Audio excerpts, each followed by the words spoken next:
Hi guys, welcome to Taylor Talks Trades. Today we have got Compass Roofing owner Scott Miller telling us about his journey from school leaver all the way up to trades business owner and everything in between. Let's get right into it. How did you get into the trade? How did I get into the trade? I left school at 16-year-old. I was a Christmas leaver, so my exams were going to be the following sort of May into June. School just wasn't for me. I told my mum and dad I was leaving. Mum and dad weren't very happy. Dad says, "You better get yourself a job then, son, if you're leaving school." I walked along the road. Both my uncles were roofing contractors, but they were just like, wee jobbing companies. There was a company just along the road from me called Cullen Hogg, who I owe a debt of gratitude to be fair. Walked in, asked them for an interview. Is there any jobs going? Can I get an apprenticeship? Come along, come in. Had a chat with me. Start just after Christmas. That was it. Fantastic, brilliant. I've got a job, Dad. Started on the 8th of January, whatever it was. And that's it. And was that like a proper apprenticeship then? Proper apprenticeship. Was that the 4 years? Aye, 4 years. Registered with the SBATC, who I still register our apprentices with them yet. Back in the day, it was Telford College. I don't know if that was, obviously CITB wouldn't be going back in these days, but I got your kind of blue St Andrews card saying that you were an apprentice, and you got one at the end of it saying that you were a tradesman. So for 84, leaving school, 89, becoming a tradesman. Still see one of my old lecturers now. I had him at the NFRC dinner dance with us, Bob Coots. Still doing his stuff, but not with Edinburgh College anymore. He's doing a lot with the NFRC. Does a lot of stuff in Belfast. But Bob was my tutor back in the day. So. I learned off of Bob as well. You learned off of Bob as well. Speak to goes Bob Coots. That's right. Aye, definitely. Back in the day, it was Bob Coots, Russell Tracy, and I think the other guy's name was Eddie Doran, who was a kind of wet trades guy. Yeah. But so it's amazing. Like people like Bob Coots have gave so much into the industry and still continue to give. When he probably doesn't need to. So. And don't get me wrong. I mean, I still use Bob Coots now. I mean, there's a job at I think you maybe seen it, the one at Bell's Bray that we done. Mm-hmm. It was a big curved roof. And we weren't exactly 100% sure because there's a lot of differences in the size. I knew roughly how to do it, but I've not been in the tools for a hell of a long time, so I knew roughly what I was doing. And then we went to. I gave Bob a phone. Absolutely fantastic. Come out, had a wee look. Right, put the ridges on. There's your rowing. Take these different sizes every metre. Get the sizes. Divide them by your gauge, and away you go. Roof turned out fantastic. Bob's delighted, I'm delighted. So it's quite a big skill, that I would say, and actually being able to go out to ask other people in the industry as well. And that's probably something I'm like getting yourself along and onto the podcast. It's like you've probably been roofing longer than I've been born, to be fair. So learning from guys like yourself and giving our audience a bit an insight to what you're all about, and I think hearing it coming for yourself, who's been in the trade so long, and being open and honest to say we weren't quite 100%, which on a project like that is you've got to get it right as well. Aye, there's no shame in saying, because you probably do one in your lifetime, to be fair. I mean, it's like turrets and things like that. If you're not sure about it, you need to get it right. Yeah. There's no point in going off half cock sort of thing. So at the end of the day, every day's a school day. You're learning something new every single day, so there's no shame in going to somebody if you don't know what exactly how to do it, or you're unsure. You've got the basics, but you're unsure. Asking somebody, there's no problem with asking somebody. I tell all the laddies that work for me, if you're not sure, either ask somebody or come along and say. And if I don't know, we'll know somebody that knows.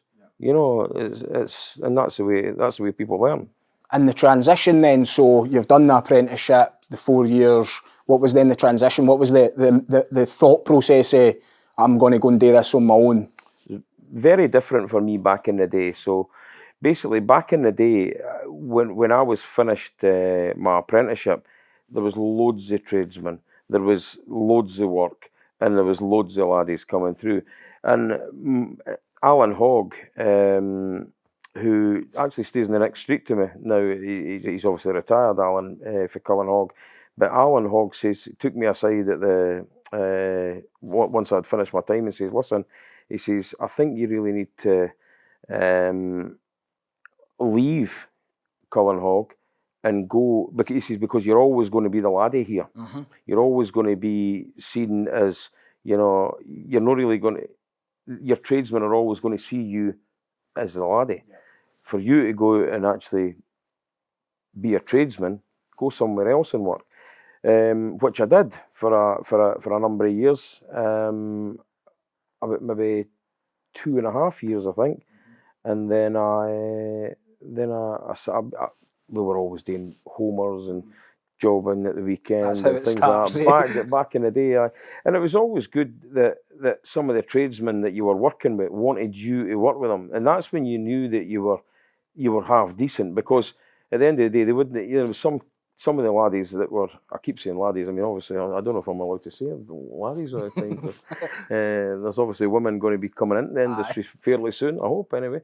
But back in the day, it was all young boys, and, you know, for the tradesman to say to you, listen, any chance you come in and give me a hand at the weekend, that was actually quite good, because you were getting a bit of cash in hand, and, you know, back in the day, it was, for them to want you to go with them and give them a hand, was a good thing, because you knew that you were kind of half decent at what you were doing, even if it was just sweeping up. And that's what we started doing. You know, it was all about, you know, you started right at the bottom. You were going to the shops, you were sweeping up, you were keeping the tools clean, you were making sure the tools were out in the morning and back in the van or back in the car, whatever it was, at night. And that's where you know, it was real grassroots stuff. It was starting at the very bottom. You know, it was a brush and a shovel, and the pails that we were using were got to be spotlessly clean. Didn't leave mortar in them overnight, or, you know, because if the mortar doesn't come out clean the next day, you hadn't cleaned your pail right. And so it was all that kind of stuff, and it was a really good apprenticeship, a good grounding. And then obviously I went on to work for another company, and then I left them. I had a bit of work myself, and then I was working myself with a labourer. Then I took another tradesman on who served his time with Cullen Hogg as well. So two of us worked together for a wee while. And then it just grew from there. We got one van, then we had a van each. Then we took an apprentice on. And then from there it's just grown and grown and grown. And, you know, I don't think there's been a day since then that we've never had, that we woke up in the morning with nothing to do. There's always something to do, you know, whether it's, you know, getting a van sorted out or something. So now we've got quite a lot of vans. Things have really changed now, you know. It's not the old chemical toilet getting dropped on site. The guys are running about in welfare vans and microwaves and kettles and toasters in the back. It's really different for sitting in an all cold stair with a bit of carpet under your backside and like a gas burner to heat you up. It's really different nowadays. And, really different. What would be your advice then? So, like, you've kind of spoke of your journey there and coming through, and just to go back a wee bit. So somebody's out there that now potential going to be a school leaver, maybe still at school, thinking about what they're going to do.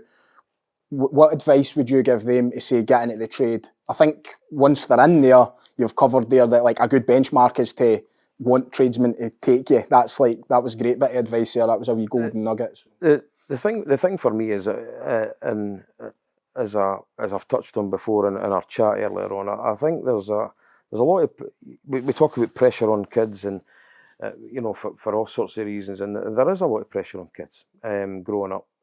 But I think, and I've got kids myself, and you know, this might not be true for everybody, but I think there's a lot of pressure for the parents for get their kids to go to university or college, or, you know, if you, I'll probably know like a lot of slaters that wouldn't want their kids to be slaters, but my laddie's a slater. And a good one, and learned for the best, and it's, well, he's not learning for me, to be honest, because I've been off the tools for a hell of a long time. But, you know, he's no fear to come to me and ask me a question or anything like that. But you know, really, really good, hard working laddie, and he takes that off of me. And my daughter's a hard working lassie. She takes that off of, you know, myself and my wife. because we've Got to always get worked. that in there, eh? I've got to get You've that got in there, of course and I my have. wife. Of course I have.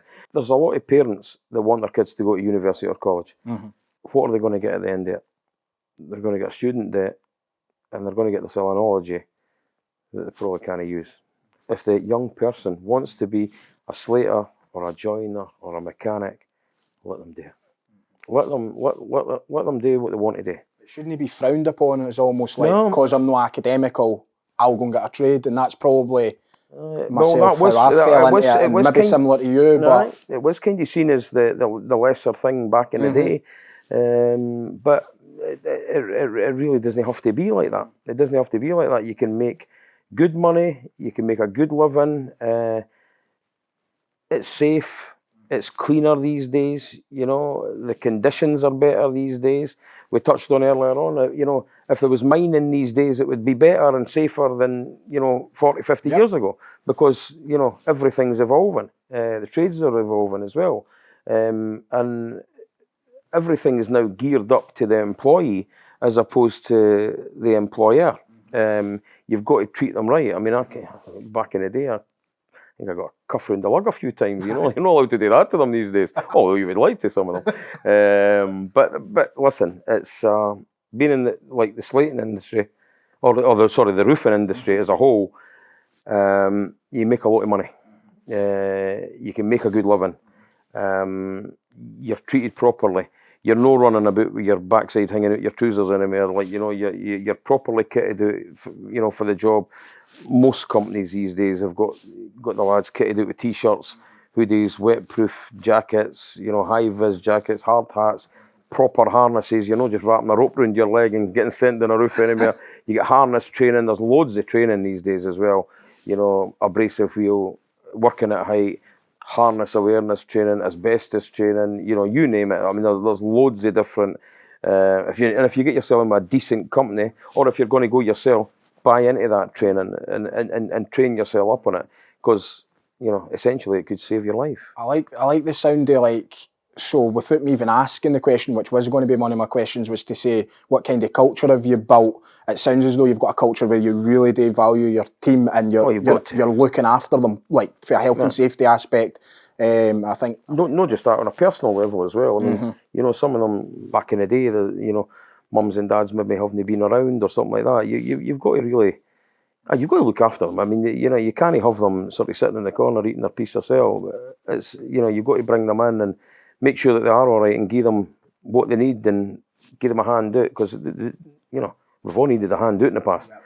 I mean, you've been that kind of father figure by the sounds of it to some maybe of them. Not so much a father figure. I mean, they've probably all got their own fathers, but I mean, sometimes it's maybe just a different kind of angle you put on it. And, you know, we've had some really, really good laddies, but we've had some laddies that have maybe went off, you know, off the rails a wee bit, but you didn't just cut them free. You just try your best to everyone and give them the same treatment, and then some will make it and some won't. But as long as they can go away with a wee, probably, I always say, if they can go away a bit better than what they came to us, then we've done our best. And but it's good to try and keep as many of them in the industry as we can. I would say that you know, there's probably the 30 or 40 apprentices that we put through.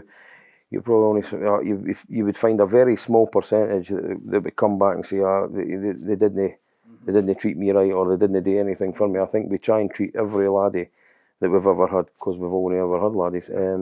But we try and treat them properly and make sure that they're, you know, they've got the right training, they've got the right clothes, and, you know, they're paid the right money, and, you know, they're looked after. Because at the end of the day, your employees are your business. You know, you're the one that's, you know, maybe getting the job for them, but they're the ones that have got to go out there and do the job and make sure that they're treating the customer right, when we respecting, you know, their property when they're on their property as well. You know, if we're going back 35 years ago, when I was, you know, you were peeing in a bush. That was what you were doing, you know. And then comes along the chemical toilet.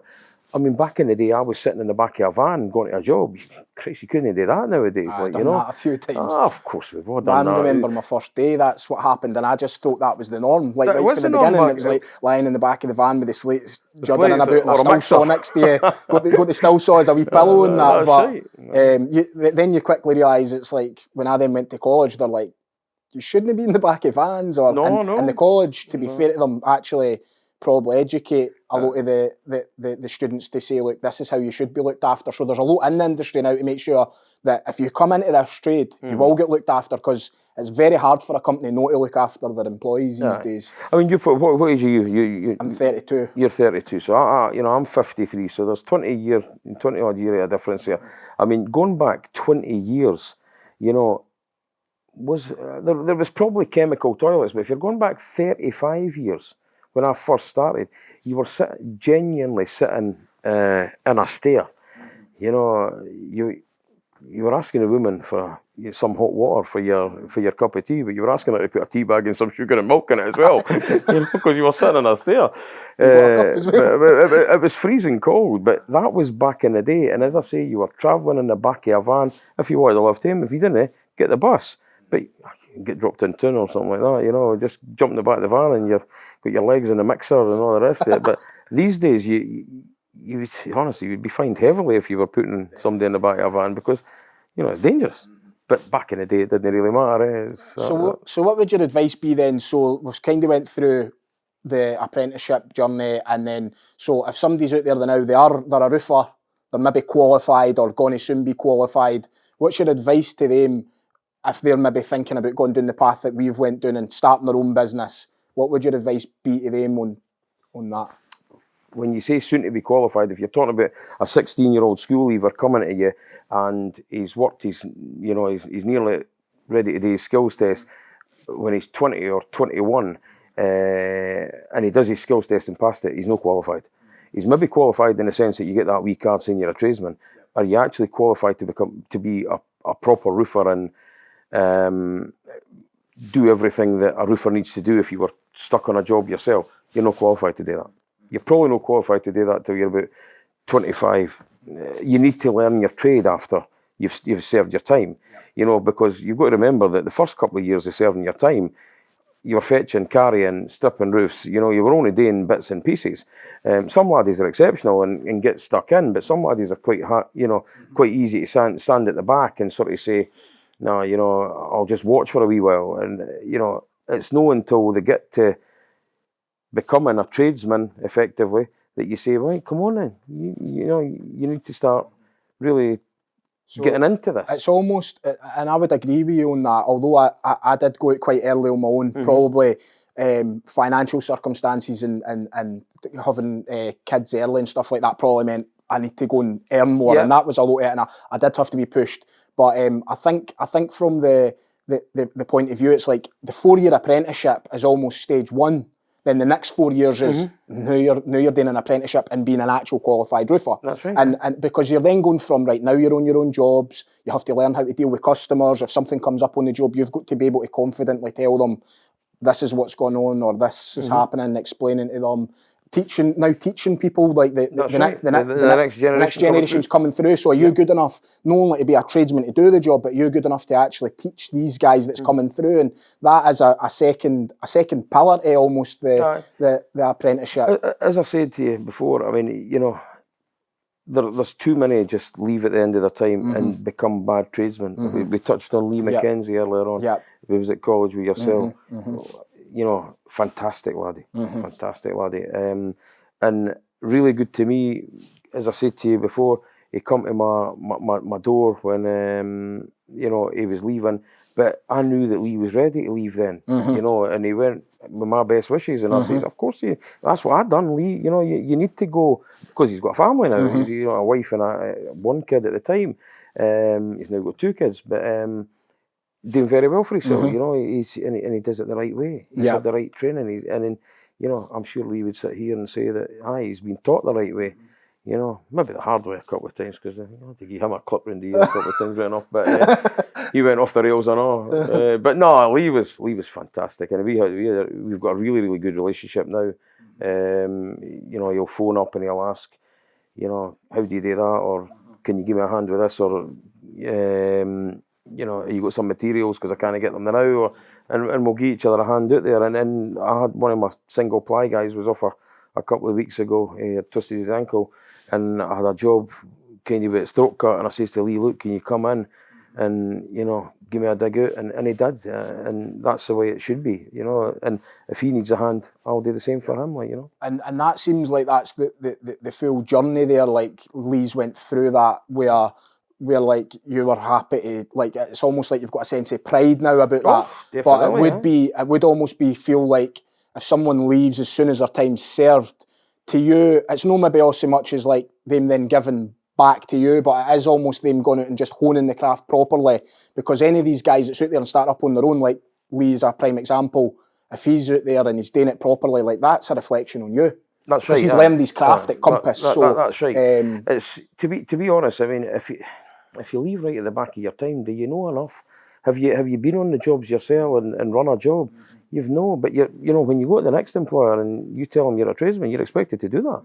So they're not thinking you're coming in to train to be a tradesman. They're like, you're qualified. You're telling me you're qualified. That's right. And then what it does is it actually, I think that caps your learning, because if you go into that environment and you've said you are a tradesman, you're then maybe they're a bit frightened to maybe say, oh, can I get a hand with this, or can I make that wee phone call or whatever. Yeah. Should the apprenticeship be longer? Perhaps. Should you have a year on site or maybe 2 years on site before you go to college? Perhaps, because when you send the laddies to college at 16, they're fresh out of school. It's like going back to school. There's a lot of nonsense in some of them. Would it be better if they learnt a bit on site and then went to college? Probably. I don't know about the funding model with apprenticeships and minimum wages and this kind of, so there might be a difference in that. Would it be good to keep the guys for a longer period of time as an apprentice, but pay them the right rate of pay, so like maybe an improver's rate, if you like, just under the full tradesman's rate, then probably yes. You'd probably be better doing that and letting them go when they're ready to go, and that you're putting somebody out there that can actually do the job. It's almost as if there is this thing where like somebody could go and do a 4-year apprenticeship, and at the end of that, it's probably like, I think this is probably more like in past times, but it could be like if you just weren't good enough at that 4 years, the employer could say, look, we're parting ways with you, you're not going to make it to the tradesman level. I've heard of that in the past, that happened to a lot of the older guys that work with us when they were serving their time. That's kind of happened to them. They passed their qualification, then it was like, look, you're not good enough to be a tradesman, so you're out. It would be good if there was a wee 2-year extension there where both the employer and the apprentice had to maybe both kind of buy into that, so you knew that you're taking somebody on, you're actually got to get them to that level, but then another further 2 years, and then they can make the decision whether they break off or whatever. That would probably then fall down to the customer to do a bit of due diligence and make sure that who they are getting to do the job can do the job. That's what I would say with that. And references might be one thing, but when you're starting up a company, you can't go back to an ex-employer for a reference, really. They're probably not going to give you one. It wouldn't bother me to give. If somebody says to me, Lee Mackenzie's coming up to do this kind of job, what do you think? I say, Lee can do the job, of course he can. But there's others that I would probably say, well, you pay your money, you take your chance. I mean, you just have to tell the truth and say, well, he was with me, he left. Does he know everything? If they were asking the question, does he know everything? Does he know everything? Probably no. He might phone you to ask when he's on the job. He might do, that's right. And that's no bad thing. It's no, there's no shame in that. If it's somebody asking for a bit of advice or a bit of help, it might not even be me that we touched on Bob Coots earlier on coming to one of my jobs to make sure that we were doing it right, because I didn't want to make an expensive mistake. And Bob come along and told us how to do it. It turned out really well. So in terms of the apprenticeship itself then, we have touched on there that there could probably be adaptations to it, and hopefully we maybe like roofers like ourselves in the trade collaborating, we might be able to drive a bit of change and make the model better. But as it in its current form, what would you say the advantage of the apprenticeship is, probably for the trades and the employer, but also for the person coming into the apprenticeship? There'll be a lot of companies out there that will not send their laddies, their young people. They'll not send their young persons to college. the way that the whole industry is going, health and safety, we're now going down the lines of roof cert. Yep. We've got some of our guys trained up in that and accredited. If you weren't to go to college, you're not then going to have the right paperwork, if you like. Back in the day, it was a City and Guilds, then it was ScotVec. Now it's an NVQ or an SVQ. You're not going to have that, and you would have to go back the way to get that to then get the right accreditation. And the way that sites are going, I mean, it started with the CSCS card, that you had to have a CSCS card to get on site. Some of them you still do. All our lads had CSCS cards. A lot of them have obviously lapsed now due to the COVID thing, and but you then have to go back the way to get it. So the way that the industry is going, I think if an employer was not putting the young person to the college, I would see that as a massive negative. A massive negative. I think the college does have its place. Mm-hmm. I think we need to. We're probably as roofers or employers both. For the industry, we need to keep the industry alive. I think so. Apprenticeships are important because that's getting people in, training them right, giving them the qualification, keep that alive, and then also I think from the apprentices' point of view, it's giving them a full qualification, and you're living proof of what you can do with a roofing apprenticeship. Oh, no, definitely. I mean, as I say, Cullen Hogg done it right back in the day and sent me to college, and it was always the way that I was. The people that come to work with me, they were always going to go to college. They were always going to go to college. I mean, we're obviously CITB levy payers. We get it's grant funded. So yeah, listen, it works on both sides. It's good for us both. And as I say, it helps with training as well, because obviously you can tap into the grant funding for the training and stuff like that. So, you've got to send them to the college. It's a necessary evil, unfortunately. Yeah. And then, so for yourself, Scott, going forward, what's the future hold for you? Retirement. Apprenticeship, own business owner, went out, got a big team now, thinking 30 people. Just short of that, I mean, 24, I think. And really making a difference in the industry, to be honest. Oh, listen, I hope so. I mean, at the end of the day, we as I'm sure you do yourself, and it's not just me. There's loads and loads of companies that go out there and do it right. It's not all about money. For some it is. It's just trying to make sure that Mrs. Smith gets her roof done and gets it done right. Yeah. Because there's too many out there that Mrs. Smith, could fall at their feet and not get it done right. So we just, everybody makes mistakes.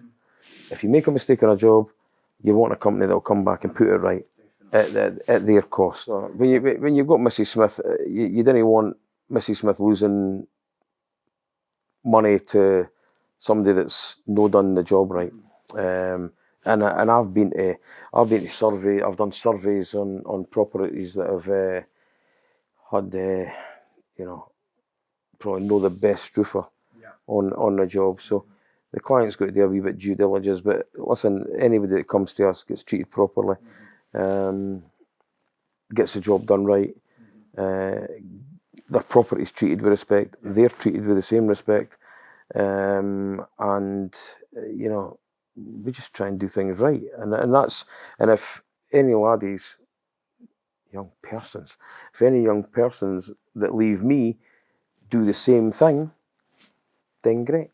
Yeah. Then great. I'd be quite pleased with that. Quite proud of that. I think from a collaboration point of view, it's something that I'm quite big on. Is like, probably came through a bit of a journey with this, but like I used to probably be a bit envious of, that roofer's won that job, that one's done that job, and now I would probably say I'm at a point where I've found out there's no shortage of work out there. Everybody's got their place in the market, and I would honestly feel confident that I would be happy and content that if I lost out on a job to Compass Roofing, I'd be happy that the job's getting done right. I know that you're probably not in there just trying to undercut us or cut a corner. It's like, you do the job right, we do the job right. As long as you said, Mrs. Smith's getting the job done right, the homeowner's looked after, then that's the most important thing. And that's obviously why, you know, you've done it, I've done it, and many other roofers have done it. That's where the NFRC kind of sets that bar that wee bit higher. It's no about undercutting people. It's no, you know, there's loads of work out there. You know, there's loads of work out there, and if Mrs. Smith gets 3 quotes for, you know, 2 companies that are members of the NFRC and they're doing it properly, and there'll be other members, there'll be other companies out there that aren't members of the NFRC but they're still doing it properly. Get 3 quotes, they're all comparable. She picks the one that, you know, she fancies the most, goes with that. As long as they're getting treated well, then I'd be quite happy with that. You know, we're pricing, you know, probably 40, 50 estimates a week. You know, you can't do them all. Nobody can do them all. So we know that there's a lot of lost leaders out there, but at the end of the day, you can't do every job. Or either that, you'd have 1,000 men and you'd have a bigger sore head than you've got now. Yep. But no, I just want to make sure that, you know, things are done right. Yeah, things are done right. Well, I think we'll wrap up at that. Thanks very much, Scott, for your insight. I think there's a whole host of different information there for all different segments of the audience that's probably either starting out on the journey that you've been on, or in the middle of it, or a homeowner, or somewhere in between. So thanks again, mate. No bother. Appreciate that. No problem Thank at all. No bother.